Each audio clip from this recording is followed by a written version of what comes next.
Shalom untuk kita semua. Selamat pagi anak-anak teacher.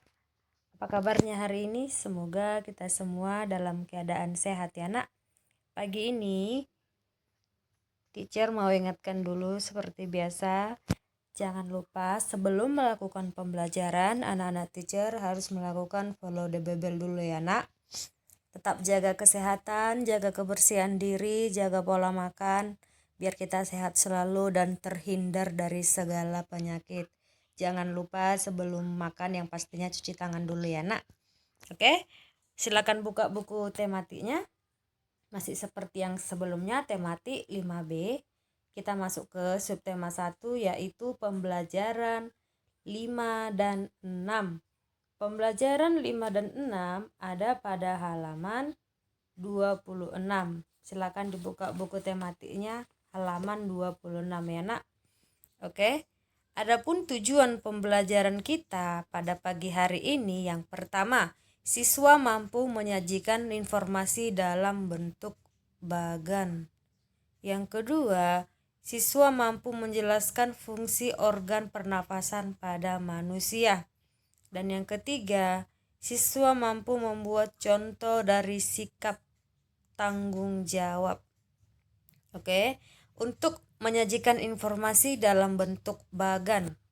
Di sini nggak perlu teacher ulang lagi karena sebelumnya udah ada, karena maksudnya bagan itu berarti kayak bentuk peta pikiran atau bentuk skema. Sama seperti pelajaran yang semalam kan, yang judulnya itu gempa bumi di Lombok, kan udah teacher buat contohnya, karena kayak gitu contohnya maksudnya dalam bagannya. Jadi di sini tidak teacher jelaskan lagi.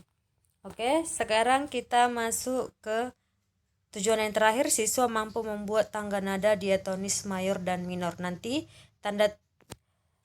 tangga nada diatonis mayor udah kan minggu lalu. Perhatikan catatannya nak. Sekarang kita membahas tangga nada minor. Oke, kita akan bahas bagian yang pertama. Bagian yang pertama yaitu sistem pernafasan pada manusia. Sebelumnya ini udah pernah kita pelajari kan, teacher hanya mengulang kembali. Manusia bernafas untuk memasukkan udara ke dalam tubuh. Udara mengandung oksigen, terus oksigen itu dibutuhkan untuk mendapatkan energi dari makanan. Energi itu menggerakkan semua proses kehidupan yang sangat penting bagi tubuh. Oke? Ada beberapa organ pernafasan manusia. Yang pertama yaitu hidung, ada yang disebut dengan faring, laring, trakea, bronkus, dan ada juga bronkiolus dan paru-paru. Oke. Nanti yang ke-7 ini teacher jelaskan satu persatu. Kalau anak-anak teacher udah mencatat minggu lalu, catatannya ini pasti ada. Kalau udah dicatat ini di buku, nggak perlu lagi dicatat nanti ya nak. Teacher hanya mengulas saja.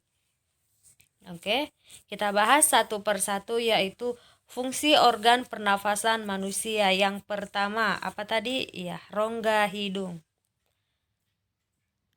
Organ pernafasan manusia yang pertama adalah rongga hidung. Hidung terdiri dari lubang hidung dan rongga hidung. Di dalam rongga hidung terdapat bulu hidung dan selaput lendir. Bulu hidung berfungsi menyaring udara agar kotoran tidak masuk ke dalam saluran pernafasan. Dan selaput lendir yang ada di dalam rongga hidung berguna untuk mengatur suhu dan kelembaban udara sesuai dengan tubuh. Poin yang ketiga, pada rongga hidung, udara yang masuk mengalami 3 proses, yaitu yang pertama penyaringan udara, yang kedua penghangatan udara, dan yang ketiga pengaturan kelembapan udara. Rongga hidung juga memiliki ujung-ujung saraf pembau. Oke. Yang berikutnya yang dimaksud dengan pangkal tengkorak. Pangkal tengkorak ini sering disebut sebagai laring. Oke. Organ pernafasan manusia yang kedua adalah laring. Fungsi laring apa? Untuk menempelnya selaput atau pita suara. Yang ketiga trakea. Trakea itu sering disebut sebagai batang tenggorokan. Oke. Trakea terletak di depan kerongkongan dan terdiri dari tulang-tulang rawan berbentuk cincin. Saat sedang berbicara, katup yang ada di trakea atau menutup sehingga saluran makanan tertutup dan saluran pencernaan terbuka. Dan ketika sedang menelan, katup akan terbuka, kemudian saluran makanan terbuka dan saluran pernafasan tertutup. Yang keempat, bronkus atau cabang batang tenggorokan. Bronkus merupakan organ pernafasan manusia yang berbentuk cabang tenggorokan yang menyambung antara trakea dan paru-paru. Oke, selanjutnya bronkiolus. Bronkiolus itu sering disebut dengan apa? Sering disebut dengan anak cabang tenggorokan. Oke, bronkiolus adalah percabangan bronkus yang ada di dalam paru-paru. Bronkiolus paru-paru sebelah kanan terdapat 3 lobus dan paru-paru di sebelah kiri terdapat 2 lobus. Ingat ya nak, bronkiolus itu paru-paru sebelah kanannya terdapat 3 lobus, kirinya terdapat 2 lobus. Dan yang terakhir, paru-paru. Organ pernafasan manusia yang terakhir disebut dengan paru-paru. Paru-paru terletak di rongga dada manusia. Paru-paru terdiri dari bronkiolus, cabang dari bronkus, dan alveolus yang merupakan ujung dari bronkus yang berfungsi sebagai tempat pertukaran oksigen dan karbon dioksida. Udah paham ya nak? Fungsi dari organ pernafasan pada manusia. Selanjutnya, berikut adalah contoh dari tanggung jawab. Oke, apa itu tanggung jawab? Semalam udah kita pelajari kan? Apa yang dimaksud dengan tanggung jawab? Tanggung jawab merupakan kesadaran manusia akan tingkah laku atau perbuatan baik yang disengaja maupun yang tidak disengaja. Tanggung jawab juga berarti berbuat sebagai perwujudan kesadaran akan kewajiban. Oke. Di sini ada contohnya, berikut contoh tanggung jawab sebagai warga masyarakat. Yang pertama, menciptakan lingkungan yang aman, damai, serta sejahtera. Yang kedua, menjaga lingkungan agar selalu aman, seperti mengikuti kegiatan Poskamling. Yang ketiga, menjaga kebersihan lingkungan. Yang keempat, ikut serta dalam pembangunan desa. Dan yang kelima, mengikuti kegiatan desa seperti gotong royong, kerja bakti, dan lain sebagainya. Oke, paham ya nak? Selanjutnya, kita masuk ke tangga nada diatonis minor.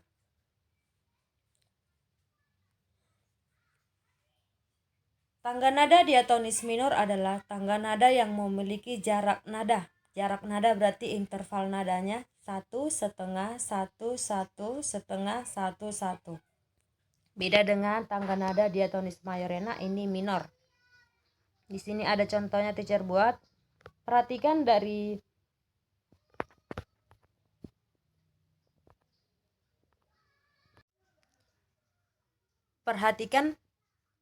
nada diatonis minor berikut. Di sini ada contohnya. Perhatikan dari lakesi. Lakesi itu bernilai atau berjarak 1. Si kedua setengah, do ke re 1, re ke mi 1, mi ke fa setengah, fa ke sol 1, sol ke la 1. Jadi kalau ada soal, tuliskan interval tangga nada minor. Oke, tahu ini kan nak? Tuliskan interval tangga nada mayor. Minggu lalu udah pernah teacher kasihkan catatannya. Oke, nanti teacher kasih contoh lagu yang termasuk tangga nada diatonis minor. Oke. Sekarang kita cari tahu dulu apa ciri-ciri dari lagu atau tangga nada diatonis minor. Ciri-ciri yang pertama, bersifat sedih dan kurang semangat. Yang kedua, biasanya diawali dan diakhiri dengan nada lah. Yang ketiga, beberapa lagu diawali dengan nada mi. Contoh lagu diatonis minor yaitu lagu syukur dan gugur bunga. Oke? Sekian pembelajaran hari ini, tetap semangat. Jangan lupa teacher mau ingatkan lagi bagi anak-anak teacher Untuk materinya silakan dicatat di buku catatan ya nak, biar ada pegangan kalian, jadi ketika ujian gak susah capek-capek cari buku paket lagi, kan udah ada di catatan semua. Oke, silakan catat kembali materi yang ada di video ini ke dalam buku catatanmu. Oke, nanti setelah slide ini ada video teacher masukkan, yaitu tentang tentang lagu syukur. Tetap semangat belajarnya, kerjakan latihannya. Latihan yang akan dikerjakan anak-anak teacher ada pada halaman, kita kerjakan ada pada halaman 36. Kerjakan ayo berlatih pada halaman 36 nomor 1 sampai 4. Oke, tetap semangat belajarnya, kerjakan tugasnya tepat pada waktunya ya nak, jangan banyak-banyak main-main, kerjakan tugasnya. Tetap semangat, Tuhan Yesus memberkati. Shalom.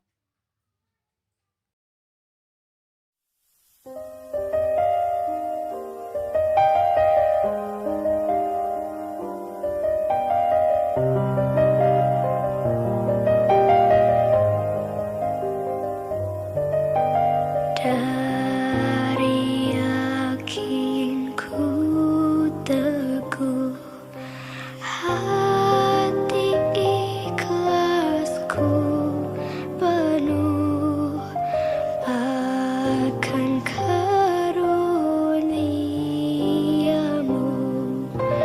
Tanah air pusaka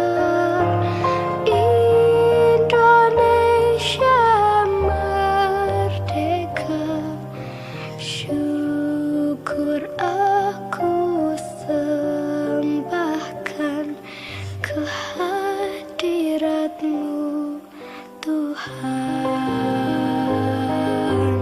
Dari yakinku teguh, hati ikhlasku penuh akan asas rukunmu.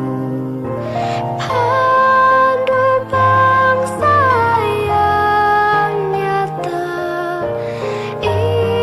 Indonesia merdeka, syukur aku hanjurkan kehadapanmu Tuhan.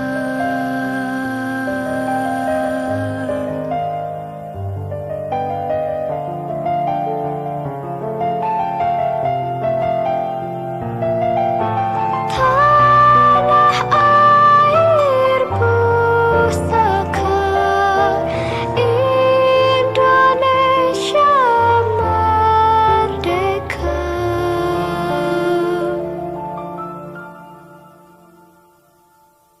syukur aku sembahkan kehadiratmu